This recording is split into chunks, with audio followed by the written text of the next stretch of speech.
This is TWiT. I am excited to talk about today's topic. Actually, it was yesterday. I heard about this thing called HBO Max, and I went to my iPad and I looked up HBO Max in the App Store, and I tapped to open it, and HBO Max popped up on my iPad, and then it spit out some sort of error and said it was restarting, and so I tapped OK, and then it spit out the error again and pulled up the prompt, and then I tapped OK, and it basically just kept doing that. And I thought, I'm never going to actually get in to try this. But luckily, we have Joan Solsman here from CNET to tell us all about HBO Max. Joan, hello. Hi. Hey, how are you?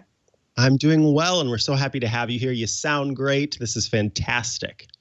Well, I don't know if I can help troubleshoot your particular error, but I'll do my best to answer all your questions. That sounds good. So first of all, let's talk about what HBO Max is, because there's HBO that, people may have been used to as part of a cable package. There's HBO Go. I think there's HBO Now, and now we've got HBO Max. I mean, which one is this, and what sets it apart from the others? What's going on, Max?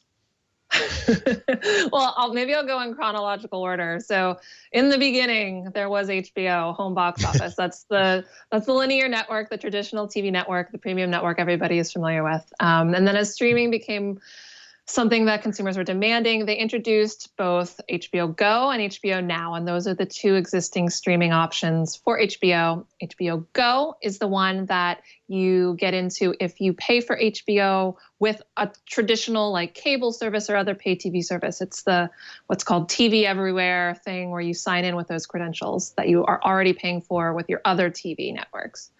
Then there's HBO Now. That was their standalone a la carte streaming option where you didn't have to have any other kind of bundle. You could just jump into HBO Now, get HBO itself streaming, and you could jump out whenever you wanted. Starting yesterday, now we have HBO Max, and this is HBO, Warner Media / AT&T's. It's their bid at Netflix. It's their bid at Disney Plus. And what it does is it takes all of HBO that you're used to, all the movies, all the shows, and then it adds a bunch of other content to it. It adds things like Friends, a ton more movies, and exclusive originals like Netflix and Disney Plus have too. So that's what they're trying to do now, is to create one streaming service that rules them all, and that is HBO Max. Ah, okay. So now the Max makes sense that it's right. Supposed to be the big kahuna. Why? Do we know why HBO is deciding to launch this, given that the other services already existed and there are already so many other streaming services out there that it almost seems odd, or in theory, kind of a bad move to launch another streaming service that people have to potentially subscribe to? Do we know any of the business side of this, the point of it? Yeah, one of the things that HBO knows it has to do is, the reason there are all these services launching right now is because traditional media companies have realized they can't rely on that really lucrative cable environment to pay their way anymore. Cord cutting's happening. It's only getting more serious. It's only happening even more and more and more as every quarter goes on. And so these giant media companies and tech companies, they're land grabbing. They're launching these services to stake their claim, put up the walled garden, put up the walls around their garden of programming. And hopefully what they're hoping to do is be the one that gets to shape the future of TV. What it means for them business-wise, economically, it means that they have to struggle with these forces where their partnerships with pay TV providers are still really lucrative. HBO still gets a lot of money from people that subscribe to HBO through a pay TV service. What they've done by launching HBO Max is saying, okay, we're going to start being the person that has the direct relationship with the customer rather than that pay TV intermediary. And that creates tension. They're getting paid by the people that are now their competitors. And they have to work out these deals in order for people that are already paying for HBO through one of those regular TV services, for them to be able to get Max without having to pay extra for it. Because how frustrating would that be? Max costs basically the same as HBO, but if you're already paying for HBO and you haven't, and it's to somebody who hasn't struck a deal with HBO, you don't get Max. You're paying the same amount as everybody else, but you're not getting double the content. So there's a lot of confusion, I think, for consumers trying to figure out, wait, what is this? What do I get? And do I need to pay any more? And there's a lot of complexity on the back end, on the economic side too. Yeah, definitely. I kind of like, so there's a sort of comparison that you've established that I think is a really good one, by talking about the fact that HBO Max has Elmo on it, and that that it is using similar offerings to some of the other services out there to try and entice people. So you feel that HBO Max is like what streaming service? It's similar to Netflix and Disney Plus. It's most similar to those in that those are streaming services with gigantic catalogs. Probably most similar to Disney Plus because unlike Netflix, Netflix, they're cranking out new content every day. Netflix relies much more on having fresh new things for you to watch versus Disney and now HBO Max, which are relying more on a back catalog. The fact that they have decades of history. In the case of HBO Max, yes, you've got HBO, but you also have everything from Paramount. Not Paramount, from Warner Brothers. So you've got DC stuff, you've got classic movies, you've got Turner Classic Movies stuff, you've got Wizard of Oz, Citizen Kane. You've got this really deep catalog to lean back on. And that's why I think HBO Max is really positioning itself based on those franchises that you recognize rather than, Disney Plus had a gigantic catalog that spans decades, but they also had The Mandalorian, which was like one of the most anticipated TV shows of last year. And that worked out well for them. Baby Yoda was a big deal. HBO Max doesn't really have that. They're not really trying to replicate that. And if they are, they didn't have it available, at the bang at the start. Maybe, partially probably because of COVID-19 and all these things that have caused disruptions. But for consumers, if you're trying to figure out what the heck am I getting into, think of it as being like Disney Plus. It's just instead of Star Wars, you get DC. Instead of Marvel, you get Ghibli. Instead of Pixar, you get Studio Ghibli. So it's a difference in the content, but the kind of quality of the content and the idea of the content is the same. Yeah, especially that last one. That's one that has me really interested in it. I have seen many of those films. Spirited Away is one of my favorites, but haven't watched all of them. And it's nice to have that there. So I'd mentioned earlier the issues that I had. Have you seen? You wrote this article, or was published rather yesterday. As of today, that would be May 27th was yesterday.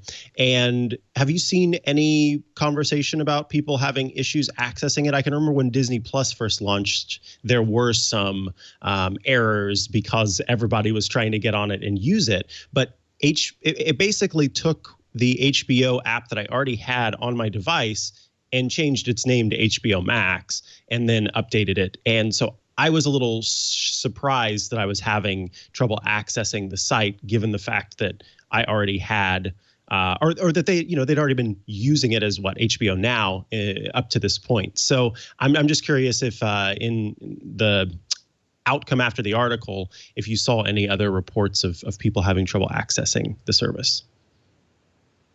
Yeah, certainly no levels of disruption like Disney Plus. If you recall back to that day, the service was crashing. People were having trouble signing up. They were having trouble getting in, and then once they were in, they had trouble speaking, like I am now. They had trouble streaming the content that they wanted to watch. That was partly a reflection of the fact that it was a brand new service in this country and the other countries that it was launching in, except for the Netherlands.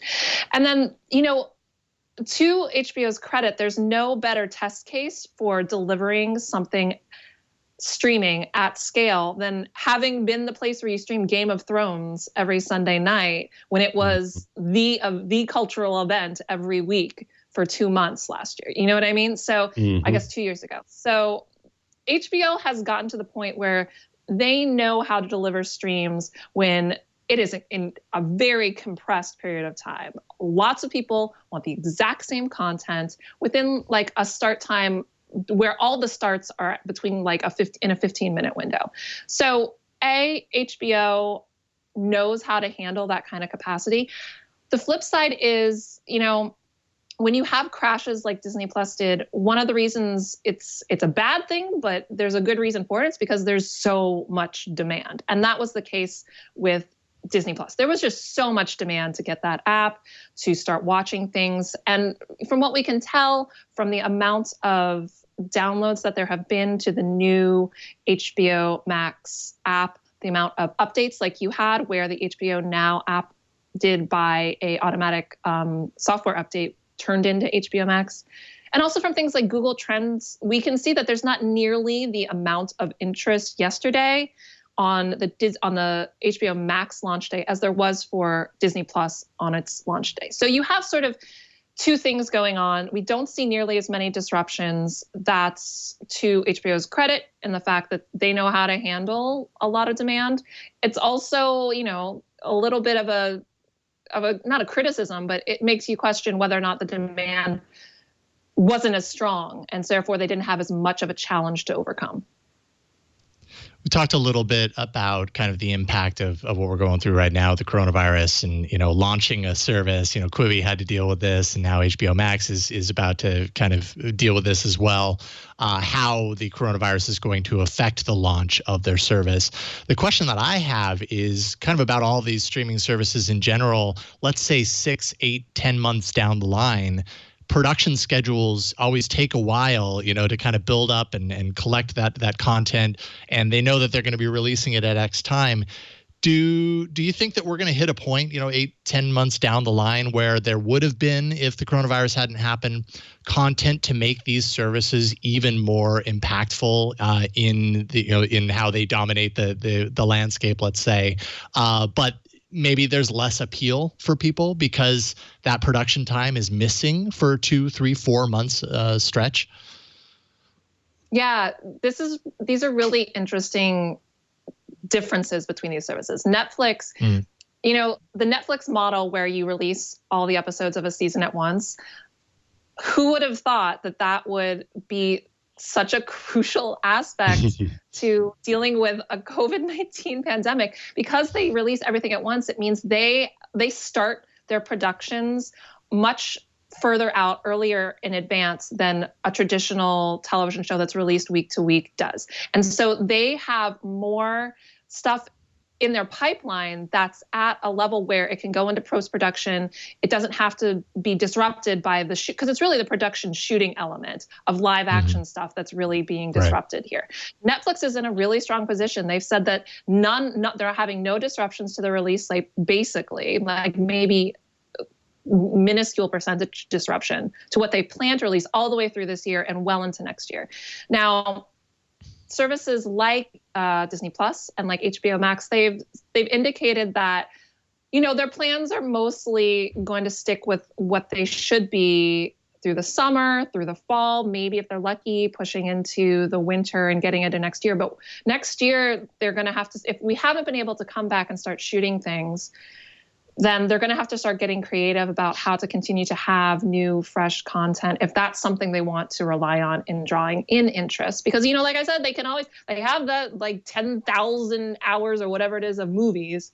They have plenty for people to watch there. It's just a matter of if they want to have those new originals to be the thing that keep drawing people in, keep getting them to come back to the app and get back to the service. And more, maybe even most importantly, have there be word of mouth, have people chattering and talking about it so new people get interested.